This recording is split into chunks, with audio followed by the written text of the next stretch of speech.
Marcos capítulo 1. Eu vou começar a leitura no versículo 16. Marcos 1.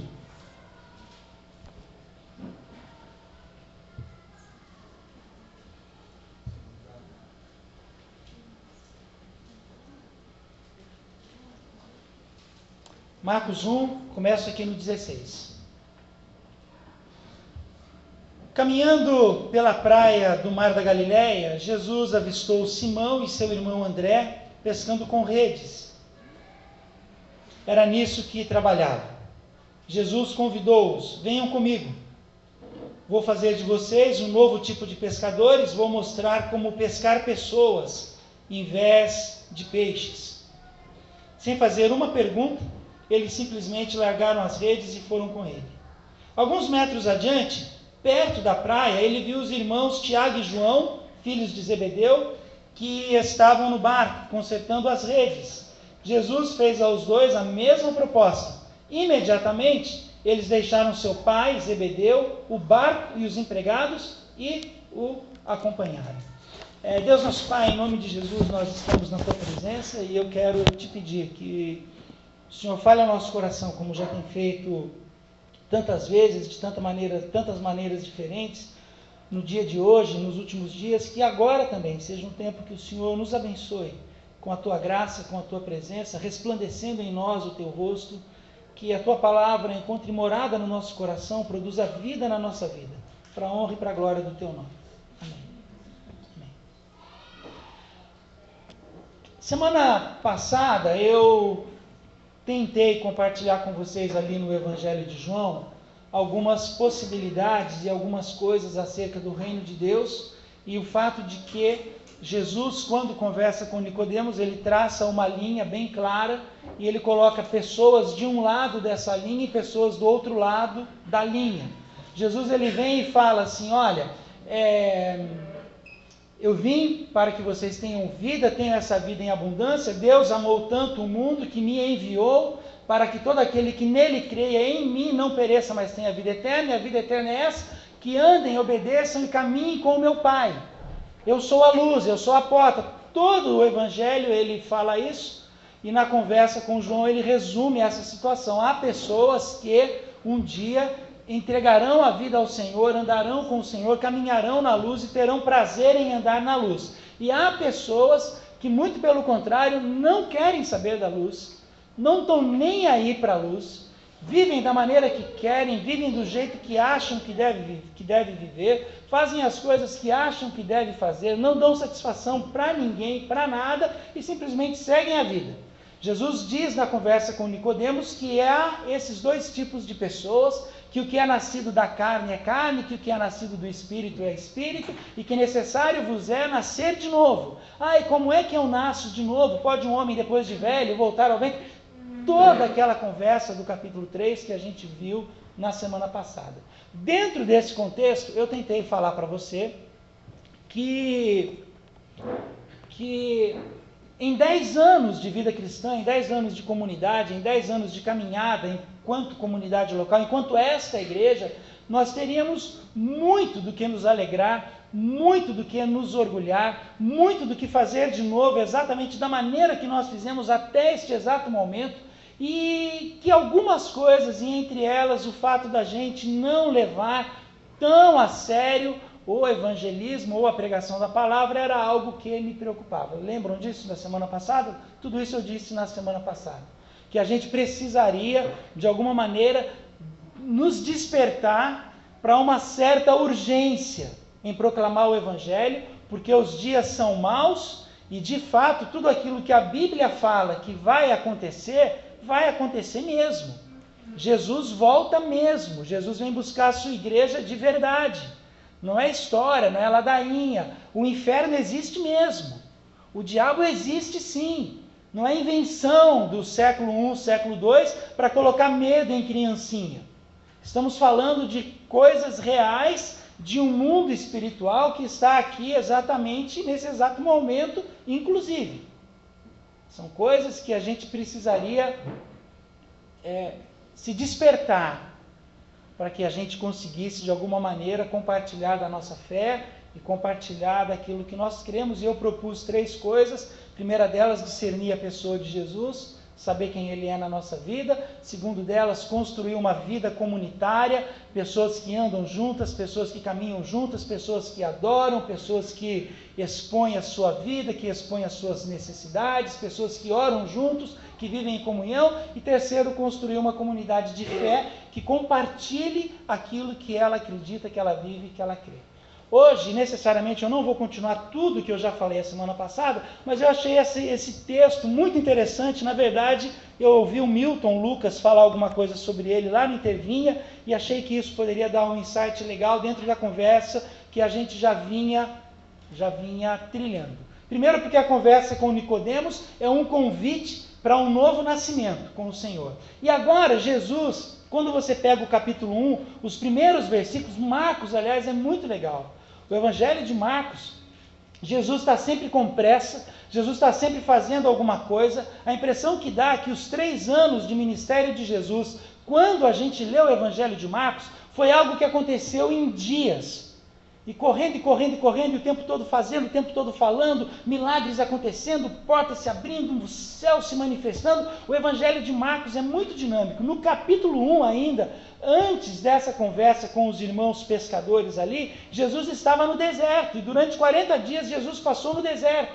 E durante 40 dias ele é provado por Satanás, e durante 40 dias o céu está parado e em expectativa, porque inclusive a caminhada de Jesus no deserto não foi teatro. Quando o diabo vai para cima tentando e querendo solapar o ministério de Jesus, a vida dele enquanto homem, aquilo era possível. Era possível. Não foi teatro. 40 dias, e durante 40 dias Jesus não se alimentou. E quando ele já estava bem enfraquecido, vem Satanás e lhe oferece coisas, lhe oferece reinos, lhe oferece adoração, lhe oferece pão, inclusive. Se você lembra bem da conversa, se você é quem diz que é, transforme essa pedra em pão. E Jesus responde para ele com Bíblia: nem só de pão viverá o homem, mas de toda palavra que procede da boca de Deus. E de repente o diabo leva para o mais alto pináculo e fala: olha, pula daqui. Se você pular daqui de cima, os teus anjos virão e não vão deixar você se esborrachar lá embaixo. Aí Jesus de novo responde: não porás à prova o Senhor teu Deus. Aí de novo Satanás vem e fala: então faz o seguinte, dobre o joelho e me adore. Estamos só nós dois aqui, ninguém vai saber disso. O diabo é mentiroso desde sempre, né? Aliás, o diabo sempre ajuda a fazer e não nos ajuda a esconder. Você faz tudo escondidinho, o diabo lhe ajudando, e você, uau! De repente ele mesmo vem e traz à tona, porque ele ajuda a fazer e não ajuda a esconder. Então dobre o joelho e me adore. Aí Jesus, com toda a classe, um gentleman, pá! Afaste-se daqui, vá para longe, Satanás. E ali o céu, num rompante de alegria, eu imagino aquela expectativa, todos os anjos olhando para aquela cena no deserto, o que vai acontecer, o que não vai. Aí a hora que isso acontece, o céu estoura em festa, Jesus dá um tapa nas costas de Gabriel, vai lá e monte um banquete para o meu filho, e ali o Senhor é servido. Passado toda esta cena no deserto, Jesus vem caminhando pelo mar da Galileia, e ao caminhar ao mar da Galileia, ali naquela beiradinha, ele começa a recrutar pessoas para segui-lo. Jesus começa a chamar pessoas, começa a chamar homens para andar com ele. Agora, veja que interessante, não é igual seguir em Facebook, que você está acostumado a seguir os outros. Você deve ter aí milhões de amigos no Facebook, centenas de amigos. Você deve curtir as coisas que os seus amigos falam. Você deve twittar o dia inteiro e mandar mensagem no WhatsApp. Mas não é disso que Jesus está falando. Jesus não está falando de seguir em rede social. Jesus não está falando de você sentar-se atrás de um computador e confortavelmente segui-lo. Aí o Marcelo coloca uma imagem legal com um versículo bacana e você curte. Aí passa 2, 3 horas, eu coloco uma coisa que você acha interessante, você compartilha. Não é disso que Jesus está falando. Não é isso que Jesus está fazendo. Se você prestar atenção na história que nós lemos, Jesus vem andando pela praia, Ali os irmãos acabam de terminar a sua noite de trabalho, a sua jornada de trabalho. O texto de Marcos não diz, o texto de Mateus e de Lucas diz que quando isso acontece, Jesus chega na beira da praia, os meninos ainda estão com o barco ali em alto mar, aí Jesus fala, bem aí. Aí o Pedrão lá, puxando rede, mal-humorado, que deveria ser, o Pedro ele sempre foi muito explosivo, eu imagino uma noite em claro, sem pescar nada, bem nada, que bem, rede vazia, não pescamos nada, a noite em claro, café acabou no meio da noite, bateu sono, não pescamos nada. Aí Jesus fala para o Pedro e fala, então faz o seguinte, lança a rede do outro lado. Como assim? A noite inteira, faz o que eu estou falando, lança a rede. E o Pedro vai, confiado na palavra daquele homem que estava na beirada da areia, conversando com ele um pouco mais adiante na água, o Pedrão joga a rede. A hora que o Pedro joga a rede, começa a puxar a rede, e tem lá mais de 150 grandes peixes, fora latinha de cerveja, pneu de bicicleta, fora tudo que veio na rede, a rede quase que se arrebenta, puxa aquela rede e vai para a beirada do mar. A hora que chega lá na beirada, o que Jesus fala para o Pedrão? Siga-me. Siga-me que eu vou fazer você pescador de homem. Foi isso? Siga-me. Siga-me. Dá um joinha. Vem comigo. Isso que Jesus falou. Eu no lugar do Pedro. Eu vou. Essa foi a maior pesca de toda a minha vida. O Senhor deixa primeiro eu montar uma barraquinha aqui na beira da praia, vender o meu peixe e logo em seguida eu vou com o Senhor. Eu. Pedro não. O Pedro largou tudo. Largou a pesca grande, Pedro com o irmão dele, largou o barco e foi. Foi imediato. Não foi daqui a pouco eu faço. Sabe quando você pede para o seu filho adolescente te ajudar em casa? Fulano, você é que guarda a louça? Já vou. Meia hora depois, por favor, a louça. Estou indo. 2 horas depois, está na hora da janta, a louça vai aumentar. Eu vou agora. Sabe assim? Não foi isso. Não foi já vou de adolescente. Vai para o banho. Estou indo. Vai para o banho, está acabando o programa, eu já vou. E naquilo acaba e começa o outro e nunca vai. Não é disso. O Pedro e o irmão dele largam ali tudo que eles tinham na mão, tudo que eles estavam fazendo e seguem. Seguem. Tenho para mim que às vezes falta para nós, cristãos, de um modo geral, essa noção de que para seguir o Senhor a gente tem que largar tudo. Tudo. Estamos falando de um compromisso radical, de uma vida radical com alguém que nos chama a uma tarefa radical. Tudo. Não é daqui a pouco eu vou resolver. Não. É vem. Vem. Gente, Jesus lá na praia, vem para onde? Eu vou fazer de você pescador de homem. Na versão da mensagem que eu acabei de ler, eu vou ensinar você a pescar um outro tipo de coisa. Você vai aprender a pescar pessoas. Vem comigo. O convite é radical e a resposta para esse convite tem que ser radical. É um convite para estarmos com o Senhor. Para estarmos com o Senhor em adoração. Para estarmos com o Senhor em oração. Para estarmos com o Senhor em estudo da sua palavra. Para estarmos com o Senhor renunciando o pecado. Para estarmos com o Senhor deixando de lado coisas que entristecem o coração do nosso Senhor. Para estarmos com o nosso Senhor, compartilhando da fé que temos nele, para que outras pessoas venham até ele. Não por nossa causa, mas por causa dele. Porque se for por nossa causa, provavelmente as pessoas não virão. As pessoas devem se aproximar de Jesus por causa de quem Jesus é. E eu e você precisamos entender que nós somos instrumentos para que isso aconteça. Para que as pessoas se aproximem de Jesus. É Ele quem faz o convite e nós temos que dar uma resposta radical a esse convite que é radical.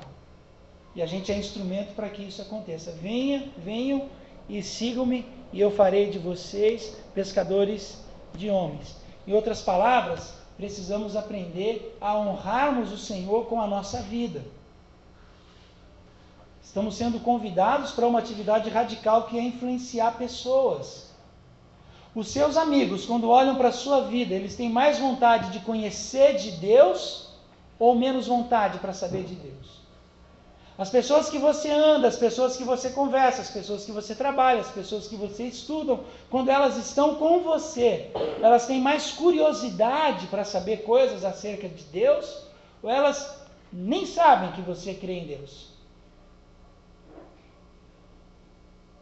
Somos convidados a uma caminhada radical e a uma resposta radical para alguém que fez um convite radical. Venha e siga-me. Segunda coisa, eu acho que nós somos convidados pelo Senhor a lançarmos redes. Sabe o que é essa igreja aqui? Espaço bonito, um som legal, os meninos tocam bem, a gente canta coisas acerca do nosso amor para Deus e crendo que Ele vai receber aquilo que nós estamos declarando para Ele. A gente vem e coloca aqui o nosso dinheiro, crendo que isso vai ser usado de forma sábia. A gente ensina e instrui as nossas crianças lá no departamento. A gente monta as cestas básicas e distribui isso no Nova União.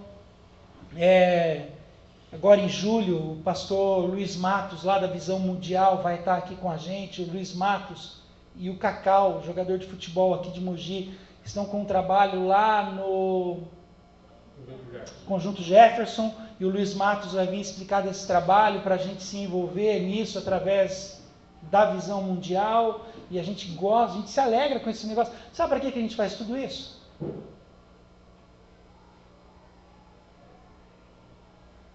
Alguém arrisca?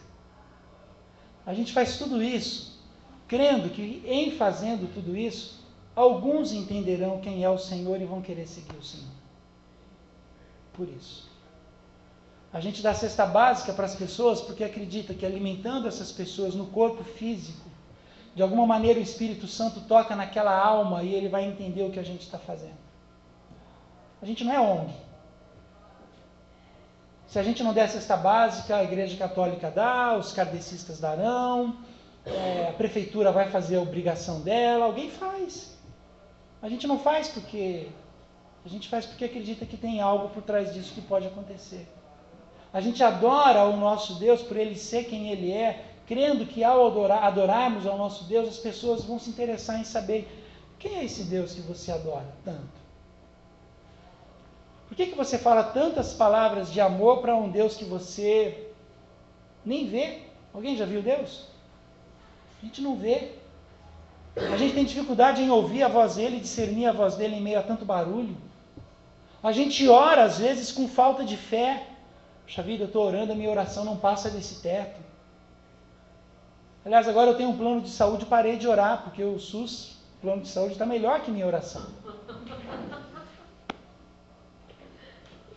A gente faz essas coisas crendo que o Senhor há de tocar na vida de alguns. E a gente é convidado a lançar redes para que isso aconteça.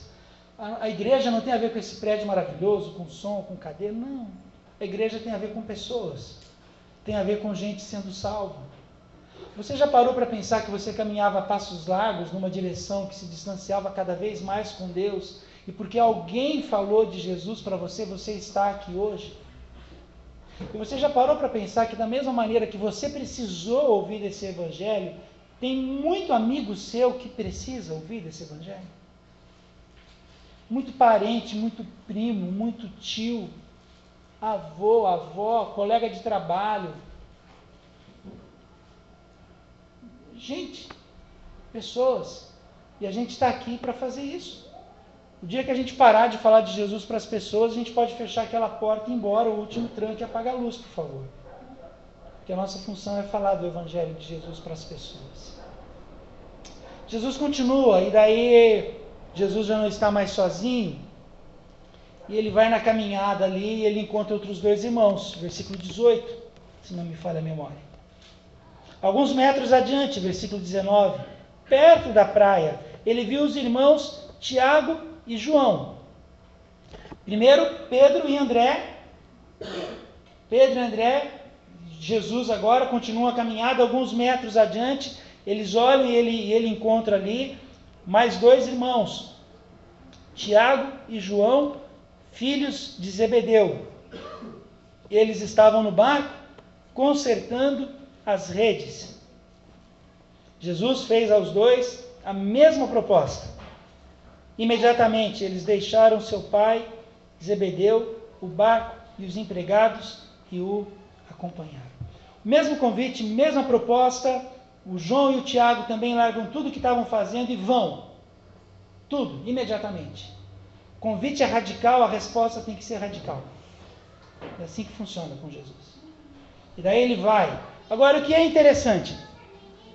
O André e o Pedro, eles estavam no barco e ainda estavam pescando. Certo? O Tiago com o João, eles não estavam pescando. O que eles estavam fazendo? Consertando a rede. Uma coisa é diferente. Uma coisa é pescar. Outra coisa é consertar o material que você usa para o seu trabalho. Uma coisa é manutenção da ferramenta que você tem nas mãos. Outra coisa é você usar a ferramenta que você tem nas mãos. Uma coisa é o conserto, outra coisa é a utilidade da coisa. Tudo bem? A utilidade da ferramenta. Certo? Pensando que somos pescadores de homens, somos chamados a pescar homens, qual é o conserto que a gente precisa fazer? A rede que está nas nossas mãos, o que é que precisa de manutenção?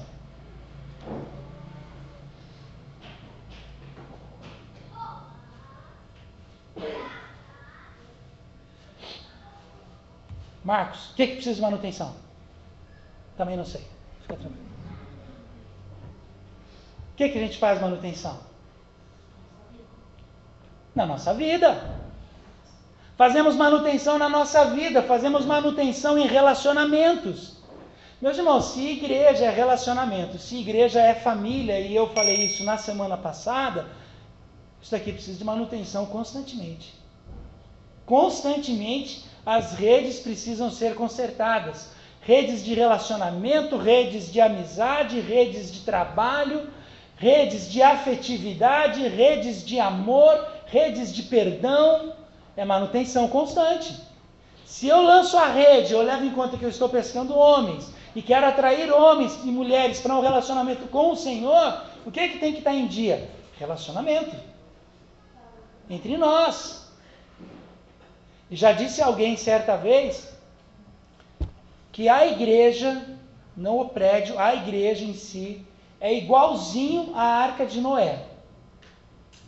Não fosse o temporal lá fora, ninguém aguentaria o mau cheiro aqui dentro. E isso é verdade.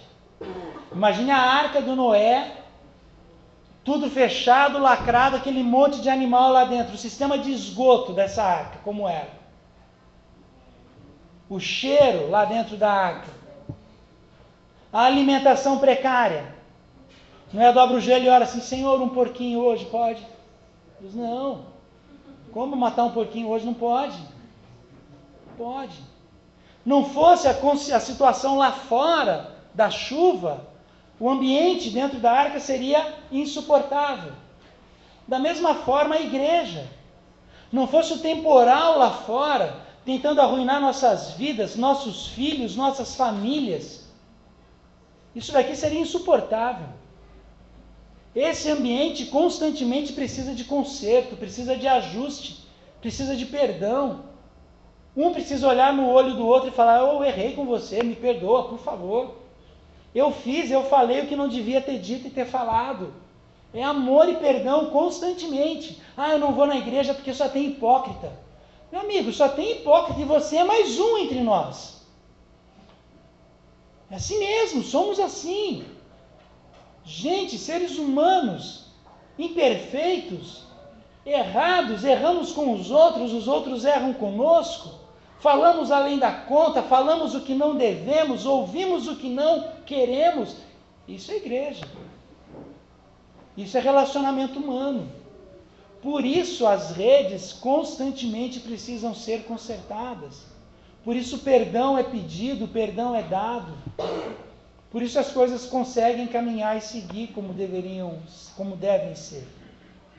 Porque é o Senhor sobre nós, é o Espírito derramado sobre nós, é a resposta a um convite radical. E não vai ser fácil.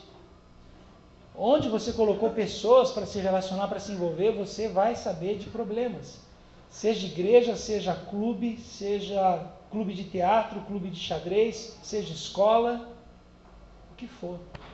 Trabalho, o que for. Estamos falando de relacionamentos humanos que constantemente precisam de conserto. E daí os meninos lá largam tudo, inclusive o conserto que eles estavam fazendo, e também seguem a Jesus. O convite é para seguirmos a Jesus. O convite é para nos tornarmos pescadores de homens. O convite é para darmos uma resposta radical a um convite radical de alguém que deu a vida por nós. O convite é para de fato fazermos diferença, crendo que essa diferença é possível. Certo? E eu acho que era isso. Alguma dúvida? Algum comentário? Algum acréscimo?